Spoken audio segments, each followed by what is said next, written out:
Baik, selamat siang Bu Elza. Terima kasih atas kesempatannya. Pada hari ini, saya, Fania Clara, akan mempresentasikan esai saya yang berjudul Penerapan Environmental, Social, and Governance atau ESG sebagai solusi Indonesia dalam melawan ancaman Middle Income Trap. Jadi di tengah tantangan perekonomian Indonesia sekarang ini, ESG menjadi pendekatan yang penting untuk membawa Indonesia naik kelas menjadi negara maju. Langsung saja kita masuk. Indonesia saat ini berpotensi untuk terjebak dalam kondisi middle income trap, yaitu kondisi ketika satu negara mandek, stuck atau terjebak di level pendapatan menengah dan gagal naik status ke negara maju. Ada 3 penyebab utama yang dapat menyebabkan kondisi middle income trap ini terjadi. Pertama, yaitu adalah rendahnya inovasi dan produktivitas tenaga kerja di suatu negara. Lalu yang kedua, ketergantungan tinggi pada sumber daya alam dan tenaga kerja yang murah. Lalu yang ketiga adalah lemahnya institusi dan tidak stabilnya kebijakan ekonomi. Jadi ini lebih kepada bagaimana peran pemerintah dan kolaborasi dengan kabinetnya dalam merumuskan kebijakan yang relevan dalam merespons perekonomian yang fluktuatif tentunya.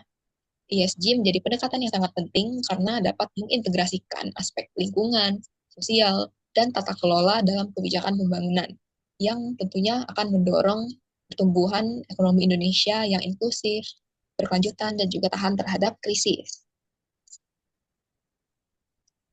Nah, implementasi ESG ini memberikan solusi struktural jangka panjang nih.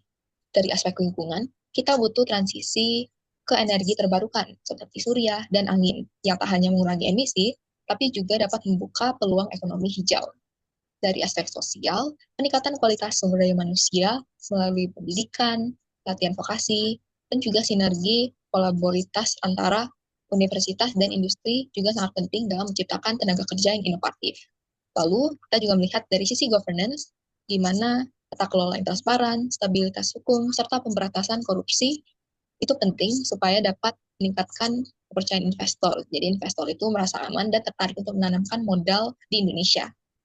Nah, kalau kita melihat dari contoh-contoh negara seperti China dan Korea Selatan, mereka itu sukses besar berkat investasi besar-besaran di pendidikan dan sektor energi bersih. Lalu negara-negara seperti Swedia dan Singapura, mereka juga berhasil menarik investasi asing atau foreign direct investment karena regulasi dan tata kelola pemerintah mereka yang sangat kredibel dan akuntabel.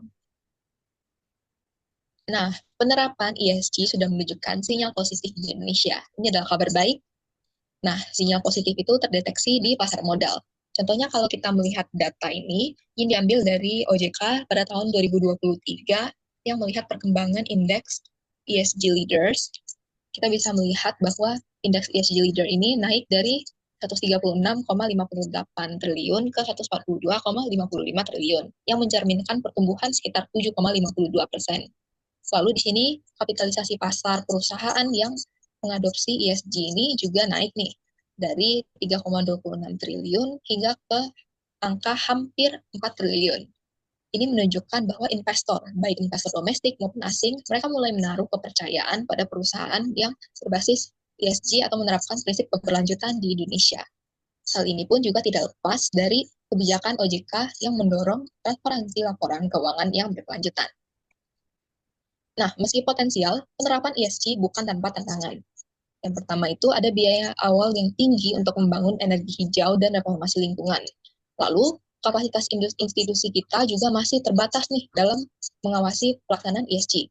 Selain itu, regulasi nasional belum sepenuhnya sejalan dengan standar global ESG. Untuk menjawab ini, pemerintah dapat memberikan subsidi atau insentif pajak bagi perusahaan yang sudah mulai bertransisi. Perlu juga kolaborasi antara sektor publik dan swasta dalam pendidikan, riset, dan pembangunan infrastruktur hijau. Dan yang tak kalah penting adalah edukasi publik tentang keberlanjutan, agar kesadaran masyarakat pun juga ikut berkembang. Nah, sebagai kesimpulan, ESG bukan hanya suatu konsep, tapi ini merupakan strategi jangka panjang untuk membangun ekonomi yang kuat dan berdaya saing. Butuh upaya kolektif dari semua pemangku kebijakan, baik itu pemerintah, swasta, akademisi seperti Bu Elda, dan masyarakat seperti saya dan teman-teman semua. Dengan arah kebijakan yang jelas dan juga komitmen yang kuat, ESG bisa menjadi jalan bagi Indonesia untuk menuju ekonomi yang inklusif, inovasi, berkompetitif, dan juga yang paling terpenting bisa segera menyongsong status negara maju. Berikut adalah referensi yang saya gunakan dalam pembuatan esai. Sekian untuk presentasi saya. Terima kasih atas kesempatannya, Bu Elda.